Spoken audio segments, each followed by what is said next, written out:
Oke, akan saya lanjutkan dengan menjelaskan tentang kode Hamming. Yang pertama, kita akan melihat kesalahan yang terjadi pada memori. Kemudian bagaimana cara bisa mendeteksi adanya kesalahan dan juga kalau mungkin bisa mengkoreksinya. Nah, salah satu cara untuk mendeteksi menggunakan metode paritas. Kemudian bagaimana dari kesalahan itu bisa dibetulkan secara otomatis. Itulah salah satu kode yang digunakan adalah kode Hamming. Maka bagaimana kode Hamming ini digunakan atau bagaimana metode yang digunakan pada kode Hamming. Nah, dalam kode Hamming nanti akan dibuat bentuk-bentuk urutan bit tertentu untuk pembentuk kodenya. Kemudian bagaimana kode Hamming itu bisa dibuat dan bagaimana kalau kita nanti membaca data yang sudah dalam bentuk kode Hamming tadi bisa mendapatkan data yang benar dari kode Hamming yang dibaca. Oke, yang pertama kita lihat tentang kesalahan di dalam sistem memori. Jadi karena memori utama itu yang digunakan adalah semikonduktor, dimungkinkan akan ada kesalahan. Ya. Bisa dikategorikan kesalahan itu bisa kesalahan yang fatal, ya, kesalahan yang permanen, dan juga mungkin kesalahan yang tidak fatal, kadang-kadang ya, soft error dan hard failure. Jadi kesalahan yang sangat fatal dan kesalahan yang mungkin kadang-kadang salah, kadang-kadang tidak. Nah, kesalahan yang fatal, yang permanen, ini diakibatkan karena sel penyimpan memori itu sudah rusak, tidak bisa dipakai menyimpan, sehingga mungkin akan selalu berada pada nilai 0 atau berada nilai 1, atau mungkin kadang-kadang bisa bergonta-ganti 1010 seterusnya. Sedangkan yang salah kadang-kadang itu karena terjadinya adanya mungkin kondisi yang menyebabkan itu bisa berubah. Ya, contohnya misalkan ada tegangan listrik yang tidak stabil, ini bisa menyebabkan adanya kesalahan yang random. Yang kesalahan ini tidak permanen, ya, tidak diakibatkan karena kerusakan dari sel memori, tapi karena adanya faktor lain yang menyebabkan dia berubah datanya. Nah, contohnya tadi misalkan ada sumber tegangan atau listrik yang tidak stabil. Nah, maka bagaimana kita bisa mendeteksi adanya kesalahan itu dan sekaligus kalau bisa mengkoreksinya, ini bisa ditunjukkan secara garis besar bagaimana mekanismenya. Jadi kalau kita ingin mempunyai suatu data yang bisa dikoreksi nanti dan dideteksi, maka kita harus menyimpan ya, datanya dan juga koreksiannya. Jadi misalkan untuk bisa mendeteksi nanti diperlukan suatu fungsi tertentu, maka data itu akan diproses oleh fungsi. Dari proses fungsi itu akan menghasilkan suatu nilai fungsi. Contohnya misalkan ini datanya M. Kemudian diproses menghasilkan oleh satu fungsi tertentu F, menghasilkan K. Maka data M dan hasil fungsi K ini akan disimpan. Nah, kemudian oleh bagian yang baca nanti akan baca data yang tersimpan yaitu M. Kemudian data yang terbaca akan dikenakan fungsi yang sama dengan tadi waktu menyimpan. Nah, kalau hasil fungsi ini juga menghasilkan K, maka hasilnya ini akan dibandingkan dengan tadi yang tersimpan. Jika K ini sama nilainya, maka nanti berarti itu disimpulkan bahwa tidak ada kesalahan. Tapi kalau hasil dari fungsi yang sama tadi menghasilkan K yang berbeda, maka berarti kesimpulannya ada kesalahan dari data M yang dibaca. Jadi misalkan, contoh saja, misalkan ini secara mudah contohnya desimal, menggunakan pembagi 2 misalkan ya. Jadi misalkan datanya 10, dikenakan fungsi pembagi 2, maka hasilnya 10 bagi 2, 5. Jadi kan nilainya 5. Nah, maka nanti 10 disimpan, 5 disimpan. Nah, waktu dibaca, ini nggak tahu apakah datanya masih 10 atau tidak, sehingga perlu dikenakan fungsi yang sama tadi. Jadi waktu dibaca kemudian dikenakan fungsi yang sama. Kalau dikenakan fungsi yang tadi pembagi 2 itu nilainya juga menghasilkan 5, berarti datanya ini 10. Tapi kalau misalkan ini dibagi 2 ternyata hasilnya itu 4, nah berarti yang dibaca ini 8. Nah karena 4 tidak sama dengan tadi yang disimpan 5, berarti kesimpulannya 4 dengan 5 tidak sama.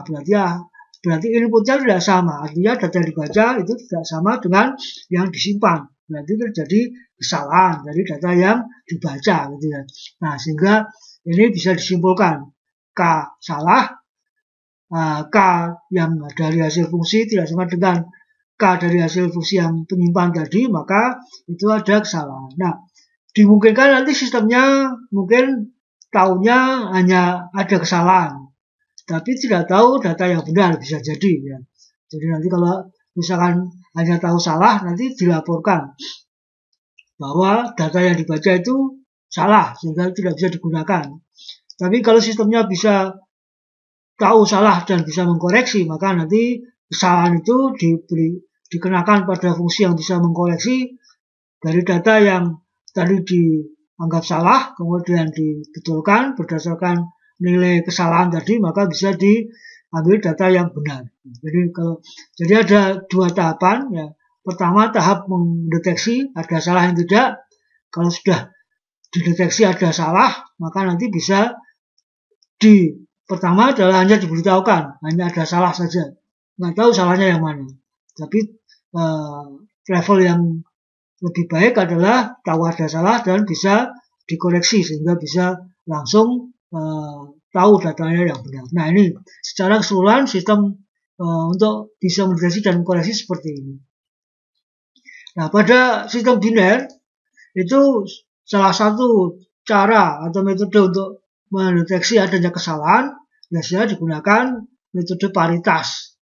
Metode paritas itu adalah satu metode yang akan mengecek jumlah nilai 1, jumlah bit 1. Kalau menggunakan paritas genap berarti di dalam deretan data yang dicek atau data yang diperiksa itu harus bernilai genap. Nah, nilai satunya jumlahnya genap. Kalau nilai satunya jumlahnya ganjil, namanya menggunakan paritas ganjil. Nah, bagaimana dari data itu bisa menjadi genap atau ganjil, maka perlu ditambahkan 1 bit. Ya. Nah, maka ditambahan itu namanya bit paritas. Jadi data aslinya ditambah dengan 1 bit, yaitu bit paritas, itulah akan menjadi kode dengan paritas tertentu. Jadi kalau misalkan datanya 4 bit contohnya ya, datanya 4 bit, kalau digunakan paritas genap, maka berarti akan menjadi 5 bit totalnya, bit yang kelima sebagai pelengkap paritas. Jadi misalkan dicontohkan, ini data 4 bitnya 1011. Maka kalau menggunakan paritas genap, berarti jumlah satunya harus genap, maka harus ditambahkan bit paritas yang nilainya 1, sehingga nanti menjadi jumlah satunya menjadi 4. Karena kalau data aslinya itu 1011 berarti jumlah bit satunya baru 3, ganjil, maka bit paritasnya harus bernilai 1, sehingga nanti jumlah satunya ada 4 buah, artinya genap.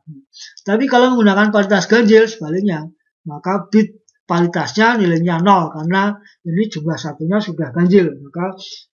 Jadi ada 2, mau dipilih yang paritas genap atau paritas ganjil, tentu saja akan diperjanjikan. Kalau pada bagian penyimpan itu menggunakan paritas genap, ya nanti pada pembaca harus mengkoreksi dengan paritas genap. Kalau pada penulis atau penyimpan itu menggunakan paritas ganjil, maka pada bagian pembacanya nanti juga menggunakan paritas ganjil. Nah, jadi ini metode paritas ini menambahkan 1 bit paritas sedemikian rupa sehingga jumlah bit 1 atau cacah bit 1 menjadi genap, itu artinya menggunakan paritas genap, atau jumlah bit 1-nya menjadi ganjil. Itu namanya menggunakan sistem paritas ganjil. Nah, ini metode paritas namanya, menjadikan genap ganjil. Nah, Salah satu kelemahan dari metode ini adalah tidak bisa diketahui yang salah pada posisi mana. Salahnya itu pada bit keberapa. Jadi misalkan tadi dicontohkan, ini datanya 1011. Kemudian digunakan paritas genap, berarti bit paritasnya itu nilainya 1 menjadi 10111. Nah, pada saat dibaca itu kalau nanti misalkan menjadi 10011, itu artinya kalau dikoreksi dengan paritas genap, maka waktu dibaca jumlah satunya cuma 3, berarti ada salah karena 10011, berarti jumlah satunya cuma ada 3, berarti salah karena harusnya ada genap. Genap itu bisa 2, bisa 4. Nah, ini 3, berarti ganjil, berarti salah. Nah, kalau tadi saya contohkan itu yang salah pada bit ketiga, ini 0, ya. Bisa jadi yang salah juga pada bit ke-4. Jadi misalkan lalu 10101, ya. Itu sama-sama ketahuan bahwa salah karena paritasnya menjadi berubah. Tadinya menggunakan genap, kok waktu dibaca jadi ganjil, berarti salah. Nah, tapi nggak tahu, bisa jadi yang salah bit ke-1 bahkan menjadi 00111 atau bit ke-2 ini menjadi 1111, menjadi 5 lalu. Kalau jadikan 1 semua jadi 5 bit berarti ganjil, salah ya. Atau bit ke-3 10011 jumlah satunya dari 3 juga ganjil, juga salah. Atau bit ke-4 1010 berarti juga jumlah satunya 3 berarti salah, tapi salahnya ada di bit ke-4. Atau bahkan paritasnya itu sendiri yang salah, jadi menjadi 10110 ya. Jadi data dan paritas itu dimungkinkan salah satu dari bit itu bisa salah. Nah, ini kalau salahnya cuma 1 bit akan berubah jadi dari genap menjadi ganjil. Jadi tahu ada salah 1 bit, tapi tidak bisa diketahui secara pasti mana posisi yang salah. Ini ya. Tapi tahu, nah ini namanya hanya bisa error detection, ya, mendeteksi kesalahan. Dan hanya 1 yang salah. Kalau 2 gimana? Kalau 2 yang salah nanti akan menjadi genap lagi, dianggap betul. Ya. Kalau misalkan yang salah bit pertama dan kedua itu berubah, jadi terbalik menjadi 0111, tetap 4, tapi salah 2 bit. Nah, nggak tahu kalau salah 2 bit. Nah, salah 3 bit bisa. Jadi kalau dengan bit paritas maka ya minimal 1 atau ganjil ya. Kalau bit yang salah itu jumlah ganjil ya. Nah, tapi di dalam sistem memori itu karena dianggap sudah sangat stabil, meskipun stabil masih ada kesalahan, tapi kesalahannya paling 1 bit, sehingga dengan metode paritas sudah cukup bisa mendeteksi adanya kesalahan 1 bit. Jadi dibatasi kesalahannya hanya 1 bit. Karena kalau kesalahan 2 bit itu tadi malah menjadi benar, kalau 3 bit itu terlalu banyak, kemungkinan tidak ada yang sampai 3 bit. Karena itu ya sampai sekarang masih dianggap salahnya hanya dimungkinkan 1 bit saja. Nah, ini metode paritas. Metode paritas ini hanya bisa mendeteksi. Karena itu bagaimana dari hanya bisa deteksi bisa ditingkatkan menjadi sekaligus bisa mengkoreksi, ya, bisa mengkoreksi. Nah, maka salah satunya ya yang dikembangkan oleh Hamming ini dia membuat satu kode Hamming ya, kode Hamming. Nah, sebagai dasar pemikirannya ini menggunakan teori himpunan. Jadi nanti data yang mau dibentuk dalam kode Hamming itu akan ditaruh di dalam perpotongan himpunan. Kemudian setiap himpunan itu harus dalam jumlah bit yang genap. Tadi ya sudah dijelaskan. Jadi menggunakan even parity untuk setiap himpunannya. Nah, contohnya misalkan kalau datanya 4 bit, ini maka perlu 3 himpunan. 3 himpunan. Karena dengan dengan 4 bit ini, itu dengan 3 himpunan akan ada 4 perpotongan, sehingga nanti datanya ada di masing-masing perpotongan antar himpunan. Jadi karena 3 himpunan maka perlu 3 bit paritas, karena untuk membuat masing-masing himpunan jumlah bit satunya genap, karena menggunakan paritas genap. Sehingga panjang dari kodenya 4 bit data ditambah 3 bit paritas akan menjadi 7 bit. Jadi untuk data 4 bit itu kode hemmingnya akan menjadi 7 bit karena ditambah dengan 3 bit paritas, di mana fungsi dari bit paritas ini menjadikan masing-masing himpunan itu menjadi paritas genap, ya, paritas genap. Nah, contohnya ini misalkan datanya 1101, maka nanti paritasnya akan bernilai 100. Nah, bagaimana ini? Nah, maka kita bisa lihat pada penjelasan berikut ini menggunakan teori himpunan. Seperti ini penjelasannya. Jadi data dimasukkan di perpotongan himpunan. Ini sudah disebutkan ada 3 himpunan, kita namakan dengan A, B, C. Kemudian datanya ditaruh di perpotongan himpunan, yaitu ini perpotongan A dan B itu data 1. Kemudian A dengan C ada data 1. Kemudian perpotongan B dengan C ada data 0. Kemudian perpotongan 3 himpunan A, B, C ini nilainya 1. Jadi datanya tadi 1, 1, 0, 1. Jadi ini menempatkannya seperti ini nanti supaya sesuai dengan urutan pada saat nanti dibentuk menjadi kode dengan urutan bit. Jadi ini pemikirannya dulu. Jadi bagaimana mekanismenya kode hemming itu. Nah, setelah ini dibentuk di dalam atau ditempatkan di dalam 3 himpunan datanya, kemudian masing-masing himpunan itu dibuat menjadi paritas genap. Jadi ini himpunan A, ya. Himpunan A itu dibuat genap. Nah, karena ini sudah berisi 3 buah nilai 1, maka supaya genap nilai paritas A harus 1. Kemudian untuk himpunan B itu sudah ada nilai 1 2 buah, berarti paritas untuk B bernilai 0 supaya genap. Kemudian untuk C juga sudah ada nilai 1 2 buah, maka bit paritas untuk himpunan C juga 0. Nah, ini berarti kode hemmingnya kan seperti ini.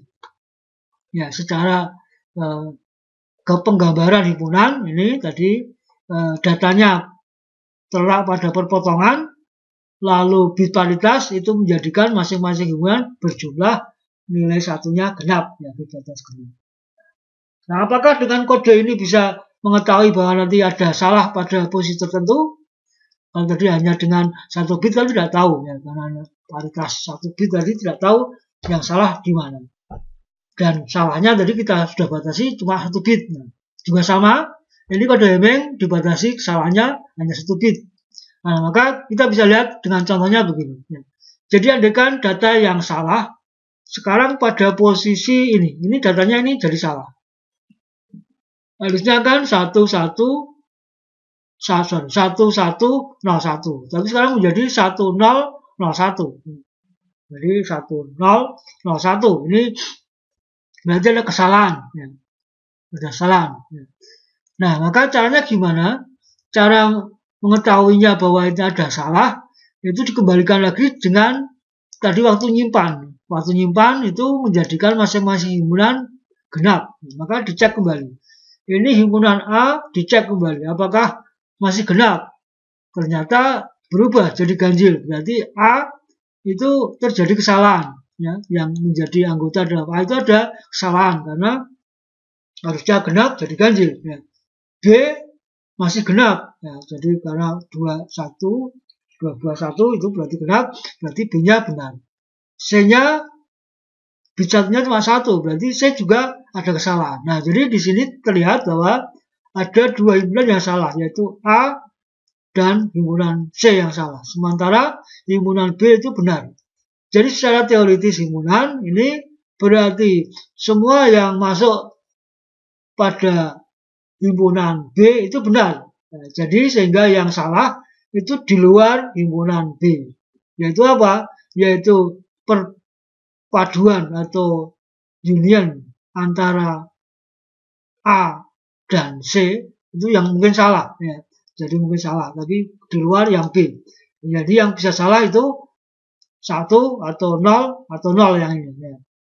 Nah, karena yang salah ini di dua himpunan, maka kalau yang dibetulkan di salah satu himpunan saja, berarti yang himpunan yang lain masih salah.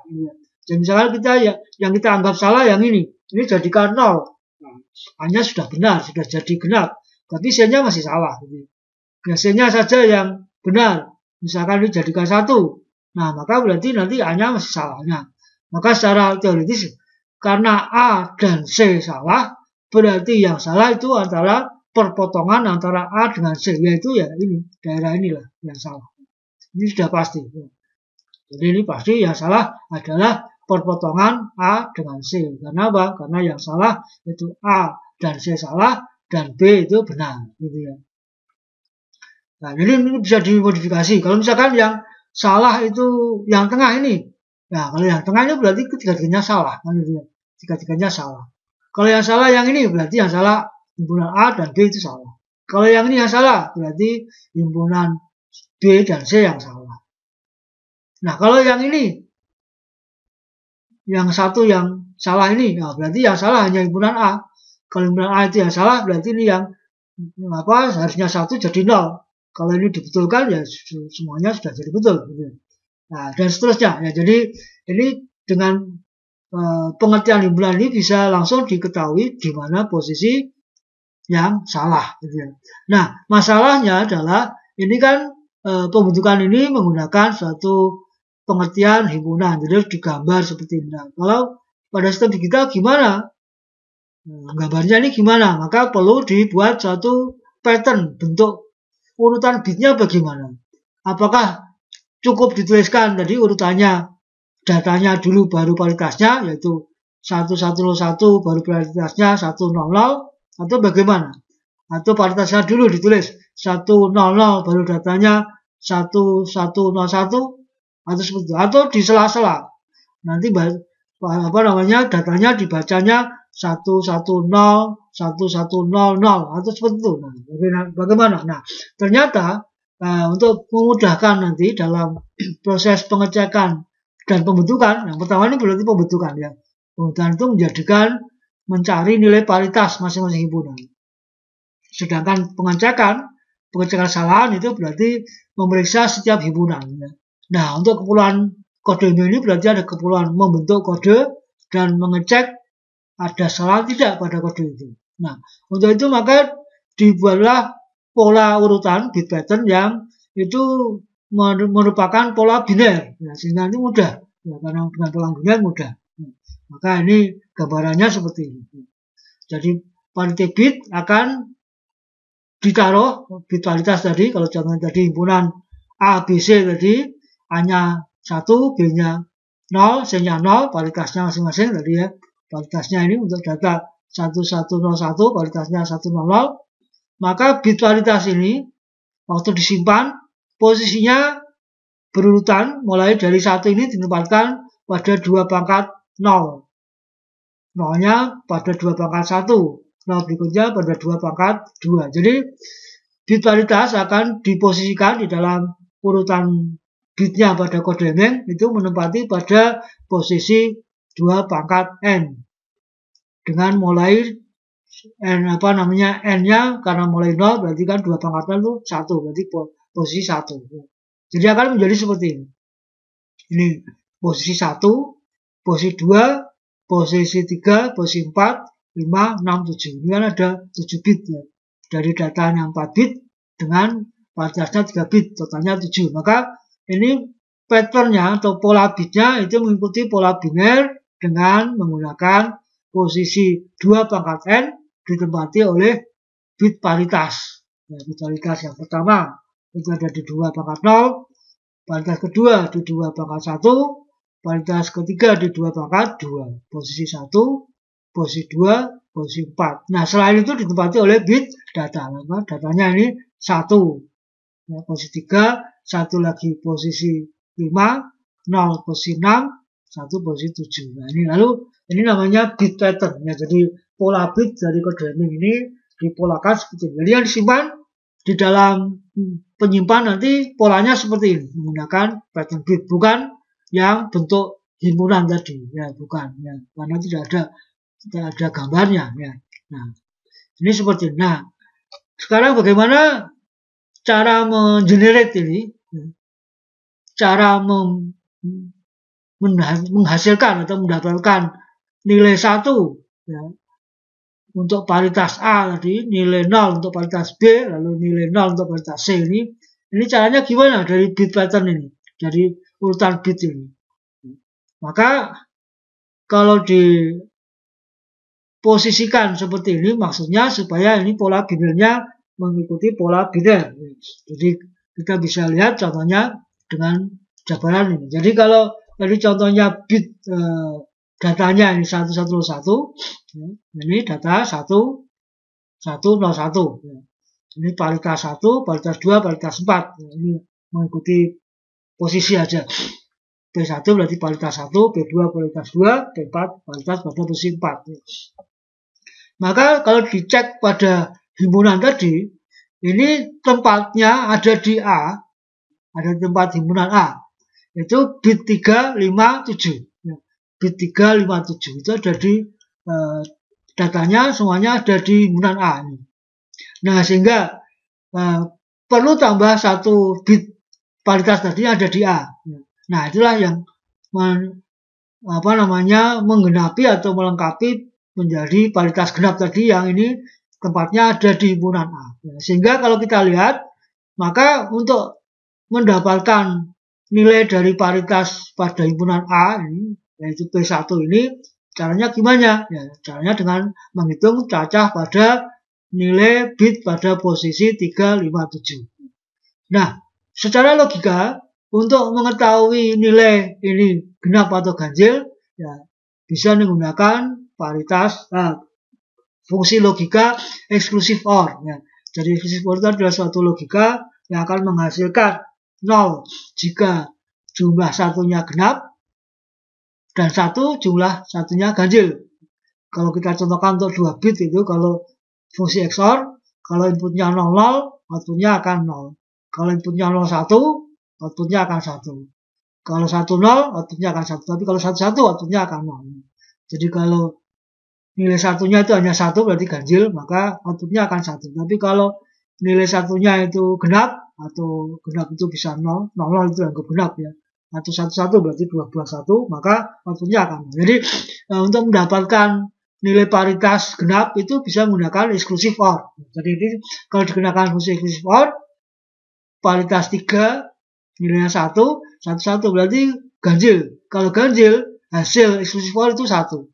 Maka nilai paritasnya itu 1 untuk paritas A tadi. Kalau kita kembali ke gambar himpunan ini, tempatnya ada di himpunan A. Paritas B serupa. Nah, itu kalau kita cek, nanti posisinya ada di posisi bit 367. Ini akan masuk di paritas B. Ya, dengan cara yang sama bisa dihitung, yaitu ini paritasnya nilai dari P2-nya berapa dengan fungsi exclusive OR. Ya. Karena ini jumlahnya genap, ya, 1, 0, 1, berarti nilai paritasnya, outputnya dari XOR itu akan 0, karena sudah genap. Ya. Kemudian yang paritas 4 atau P4 itu tadi sebetulnya kalau dilihat pada gambar tadi ada di himpunan C. Ya. Dan datanya itu dia kalau kita lihat pada data pada himpunan tadi ini menempati 5, 6, 7. Jadi kalau ini kenakan fungsi OR sama, ya, maka ini hasilnya adalah 0 karena ini sudah berjumlah genap, ya, ini 1, 0, 1, berarti ini harus 0 ya, hasilnya. Nah, inilah cara mengenerate paritas yang diperlukan pada saat kita membentuk kode Hamming kalau sudah dibentuk dalam pola bit, ya, urutan bit ini, sehingga mudah. Ini adalah polisi, sebenarnya ini polisi pola biner. Ya. Jadi kalau dibaca X diganti dengan 1, itu kan berarti kalau baca dari bawah ini ya, dari C, B, A, 0, 0, 1 itu kan 1. 0, 1, 0. Jadi kalau titik ini 0, kalau X1 berarti bacanya 0, 0, 1 berarti 1. 010 2, 011 3, 100 itu 4, 101 5, 110 6, 1111 7. Jadi ini adalah pola biner. Ya, jadi mudah yang pola biner. Jadi dari pola biner ini maka kita bisa mengenerate kode Hamming dengan mudah dengan cara menambahkan bit paritas yang ditempatkan pada posisi 2 pangkat n, posisi 1, 2, 4. Ini jadi lalu tadi dari data 1101 ini kode Hammingnya menjadi 10 10 10 1 10 10 10 jumlahnya ada 7 bit. Nah, ini berarti cara membuat kode dari data. Dari data 4 bit menjadi kode 7 bit dengan urutan bit yang sudah ditentukan pola binernya. Nah, sekarang berikutnya, kalau yang akan diambil itu data yang sudah dikodekan dalam kode Hamming, jadi tadi setelah dikodekan kode Hamming kemudian disimpan di memori. Kemudian kan akan dibaca. Yang dibaca kan dalam bentuk kode Hamming. Maka datanya yang mana? Nah, maka untuk mengambil data dari kode Hamming tadi tidak langsung diambil karena kalau langsung diambil kan posisinya sudah tahu yaitu posisi 3, 5, 6, 7 itu datanya.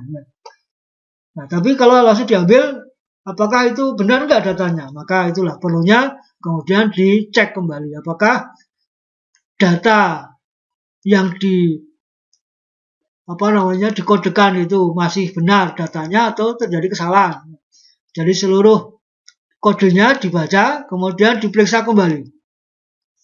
Nah, periksanya gimana? Ya, caranya tadi cara konsep dasar tadi dikembalikan ke aturan dasarnya tadi kan dibentuk menjadi jumlah satunya genap. Ya, dicek kembali. Nah, berarti yang dicek kembali apa? Yang pertama berarti ini urutan bit 1, 3, 5, 7 apakah ini masih genap? Bit 2, 3, 6, 7 apakah masih genap? Bit 4, 5, 6, 7 apakah masih genap? Ya. Jadi namanya checker, ya, mengecek. Ya. Jadi mengecek bit-bit yang tadi sudah dibuat hasil validitasnya tadi sekarang dicek kembali. Nah, kalau misalkan ini dicontohkan data yang aslinya tadi kemudian dibuat salah satu yang salah yaitu bit nomor 5 ini. Apakah bisa tahu bahwa yang salah itu bit nomor 5? Kalau dengan himpunan tadi kan kita tahu bahwa itu ada di perpotongan antara himpunan A dengan C. Ini dengan ini gimana? Nah, maka dicek satu persatu. Bagaimana himpunan A kalau kembali ke himpunan A ya.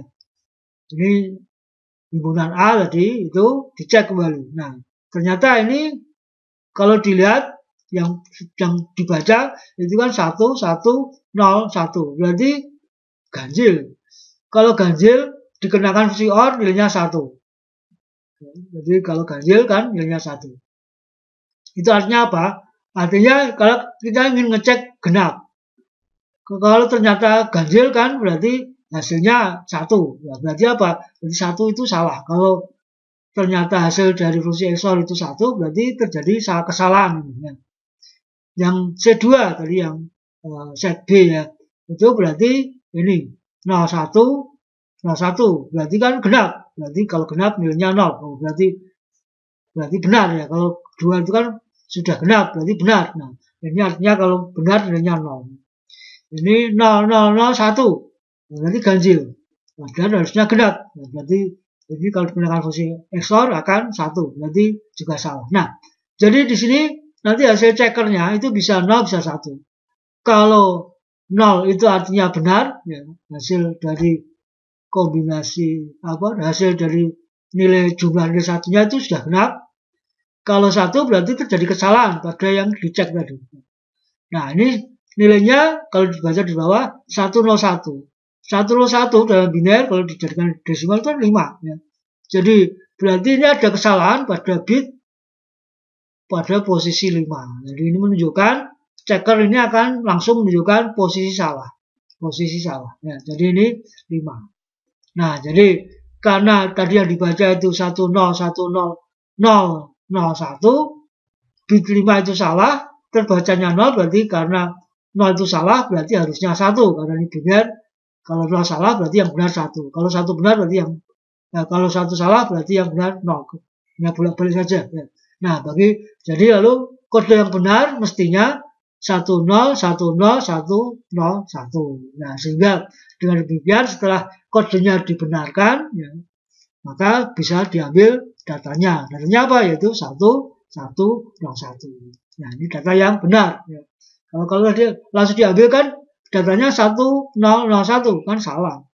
Yang disimpan itu 101 itu bacanya 1001 kan berarti ada satu bit yang salah. Nah, inilah mekanisme bagaimana cara kerja dari kode Hamming. Dan ini kalau sudah dalam sistem digital maka dalam bentuk pola biner urutan kodenya seperti ini. Ini ya. Jadi kalau sudah tahu prinsip dasarnya ini maka pertanyaan selanjutnya apakah hanya terbatas pada data 4 bit? Tidak, ya, karena kalau sudah dalam bentuk pattern ini bisa dikembangkan mau berapa bit bebas. Ya. Jadi misalkan ini mau sampai dengan bit ke 15. Itu artinya nanti ini kan kalau sampai ke bit 15 nanti berarti ada paritas pada posisi bit 8.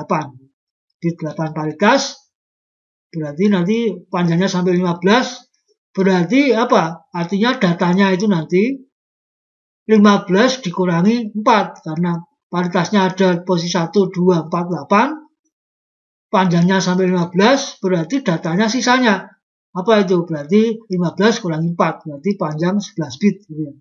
Jadi kalau panjangnya 11 bit data maka nanti kodenya akan menjadi 15. Kalau itu 16 nah berarti 16 kan posisi paritas lagi. Itu artinya kalau nanti ada posisi 16 berarti datanya bisa sampai 31 panjangnya kode sampai 31. Kalau panjangnya kode sampai 31 berarti itu akan ada 5 paritas di posisi 1, 2, 4, 8 lalu 16. Nah berarti datanya 31 kurangi 5 berarti datanya nanti akan panjangnya 26 bit. Begitu seterusnya ya, jadi dengan pola pattern ini nanti lalu bisa dikembangkan mau berapa bitnya. Lalu checkernya gimana atau pembentukannya? Ya, jadi polanya akan mengikuti pola biner. Tadi sudah dijelaskan polanya kan pola biner. Nanti berarti 8 itu kan posisi paritas. Lalu bentuknya gimana? Ya nanti pola binernya kelihatan. 8 itu akan dibentuk dari 8, kemudian 9, 10, 11, 12, 13, 14, 15. Nah kalau sampai hanya sampai 15 berarti nanti 8 itu akan dibentuk dari urutan berikutnya 9, 10, 11, 12, 13, 14, 15. Begitu seterusnya. Ya, jadi ini konsep dari kode Hamming itu menggunakan sederhana caranya seperti itu. Ya, jadi pengembangannya misalkan ini kalau datanya itu 16 bit bagaimana? Tadi kalau datanya 26 bit itu kan bit ada di 16 itu bit paritas. Panjangnya sampai 31. Tapi kalau datanya hanya 16 bit ya berarti nanti kodenya hanya sampai pada posisi ke-21 karena sampai dengan posisi 21 ini itu artinya 21 dikurangi 4 dikurangi 5 ya. Jadi ini posisi paritas kan 1, 2, 4, 8, 16. Jadi 1, 2, 3, 4, 5 ada 5 paritas. 5 paritas ditambah datanya 16 berarti 16 tambah 5 berarti panjangnya 21. Ya, jadi contohnya misalkan diperpendek kalau datanya 8 bit bagaimana?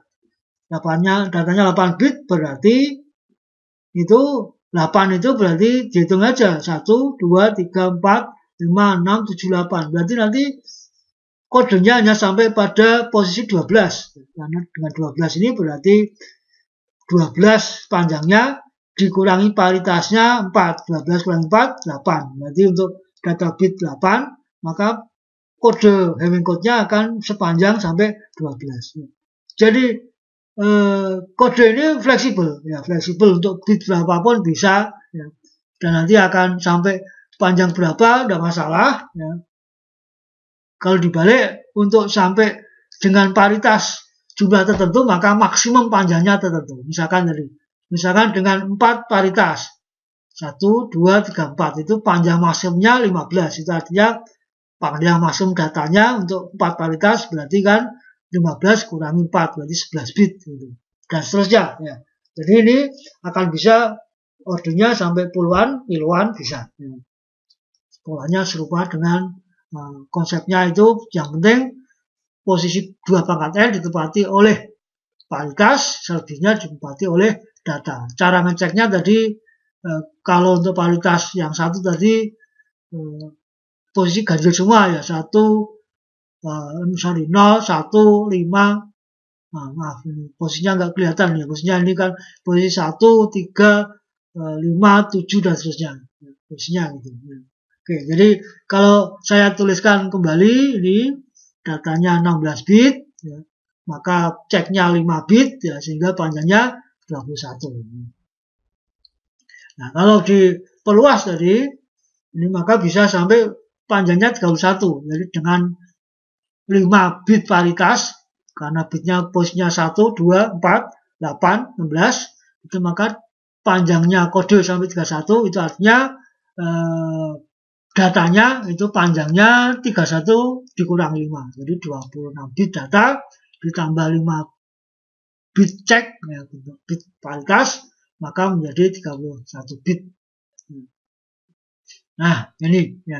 Jadi prinsipnya ini, ya, ini tadi sudah saya jelaskan. P1 bagaimana untuk membentuk paritas 1, ini dari semua posisi ganjil, ya, 3, 5, 7 dan seterusnya. Yang 2 gimana? Tadi kan 23, selisih 2, 6, 7 dan seterusnya. Ya, polanya pola biner. Ini semuanya mengikuti itu, P4, P8, P16. Bisa kalau mau digambarkan, ini gambarnya seperti yang tadi 4 bit sederhana. Tapi di situ kan dikembangkan ke bawah. P1, P2, P4, P8, P16 analog caranya. Jadi tadi sudah saya jelaskan, ini bisa bekerja pada data yang fleksibel, panjangnya berapa saja bisa. Oke, saya kira inilah pengertian dari kode eming, dan ini dipakai di dalam sistem memori, khususnya kalau di dalam penyimpan sekunder ini di dalam hard disk RAID namanya, ya, struktur hard disk RAID itu ada satu level yang nanti menggunakan pengkodean Hamming ini untuk penyimpanan, sehingga nanti pada saat dibaca kembali kalau ada salah bisa langsung dikoreksi dengan menggunakan kode ini. Oke, saya kira inilah materi yang kita pelajari untuk kesempatan kali ini. Oke, terima kasih atas perhatiannya. Sekian dulu.